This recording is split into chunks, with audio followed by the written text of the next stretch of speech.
Cute girls were the only thing on my mind as a teenager. I tried to focus on school, but once puberty hit, it was game over for my rational thoughts. The only physics I cared about were the bouncing of Stacy's fun bags. So during my senior year of high school, I was determined to get some. I didn't even care what it was. First base, second base, chest bump in the dugout, anything was better than nothing. But walking up to girls and raw dogging a convo was scary. Every time I was about to, my brain would just turn into a pothead seeing a cop like, "What are you doing? Bail! Bail!" Plus, I wasn't born with godlike genetics. I was just a typical 6.5-inch scrawny pasty white boy. So I knew if I wanted a shot with any number above a 5, I'd have to improve my appearance. So I switched out my glasses for contacts, started working out, and wore enough Axe body spray to kill most small animals. The only thing I refused to compromise on was my khakis. Super comfy and 6 pockets, they're the perfect pants. Yeah, I get women are disgusted by them, but maybe if they got to know me, they'd see I'm really a genie. I could go for some McDonald's right now. Your wish is my command. My next step was to draw attention to myself. I'm like, I'll just get highlights in my hair and I'll try out for the school play. And to my surprise, it worked, but for the wrong gender. Guys started hitting on me, which was flattering, but so annoying, because most of them didn't take no for an answer. One time a dude spit game at me and I immediately shut it down. I said, "Hey man, I'm flattered, but I don't play for your team." And he says, "Well, have you ever tried it?" I'm like, "Dude, that's not something you just try." I'm never home alone looking at my TV remote like,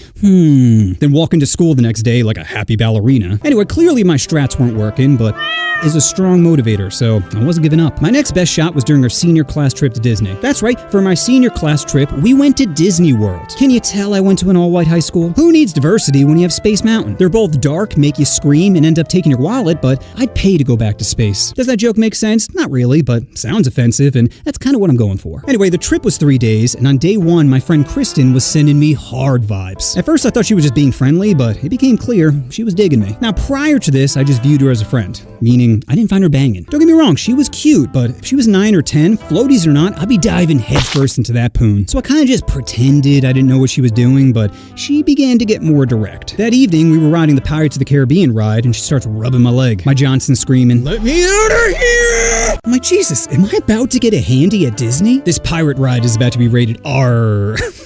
Oh God, I'm so tired. Well, luckily things didn't escalate, because apparently there's a bunch of night vision cameras all around the ride. Could you imagine the ride shuts down, lights turn on as an overhead announcement says, "Ma'am, please remove your hand from his peg leg." Fast forward to later that evening, and I'm back in the hotel room chilling with homies. They're like, "Bro, you trying to smash?" I'm like, I don't know. I love Kristen as a friend, but I don't know if I feel the same way. Then my buddy Sean is like, "Why don't you just be friends with benefits?" Which at the time seemed like a great idea, not realizing friends with benefits never works. One or both people end up developing feelings, and your relationship will eventually crumble faster than Jonathan Major's career. But being a dumb kid, I'm like, I can make it work. Generations of men have tried and failed, but my 17-year-old brain had it all figured out. So the next day I meet up with Kristen and immediately felt conflicted, because part of me was like, I really don't want to ruin our friendship.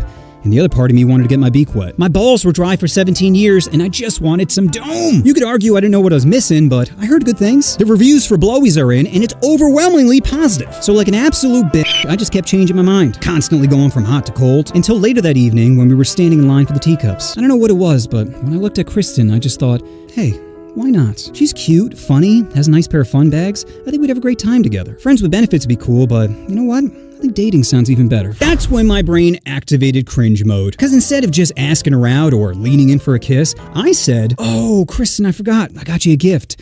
And it's in my mouth. Then painfully walked forward to kiss her. Not lean in. No, I was at least 3 steps away, letting the cringe really set in before locking lips with her. And since I never kissed before, I had no idea what I was doing. I just started throwing my tongue around like a quadriplegic trying to break dance. Also, keep in mind, we're still standing in line for the Teacups. So after a few seconds of tonsil hockey, a disgusted mother taps me on the shoulder telling me the line is moving. And this happened multiple times. Each time she just looked more and more appalled. But I didn't care. To go from never kissing to kissing was incredible. It's like my happiness quotient turned to a new level of Super Saiyan. Like I didn't know there was a level beyond. Unfortunately, my dumb male brain decided to ruin the moment. You see, guys are compelled to do certain things. We all clean dirty toilets with our pee, we all smell our hand after scratching our balls, and we all go top speed on the Teacups. So once we got in the ride, my homies and I are just spinning the heck out of it, not thinking of any possible consequences. Once it was over, we all felt crazy nauseous. Luckily, everyone was able to hold it down. Well, everyone except for Kristen, who decided to paint the sidewalk with her dinner time turkey. That probably killed the mood, right? Nope. Horned up me went right back to making out 30 minutes later. I could still taste that gravy. Eventually, I was able to ride her splash mountain, but unfortunately, there was a lot of dead fish in a river, if you catch my drift. So whatever happened between me and Kristen, well, I ended up breaking up with her 6 months later. Now, all breakups are tough, but it went as well as you could hope, because I left her for someone hotter who had a lot less seafood on her menu. You know what you want to do. Oh, you want to push that subscribe button. Oh, push the button. Push the button.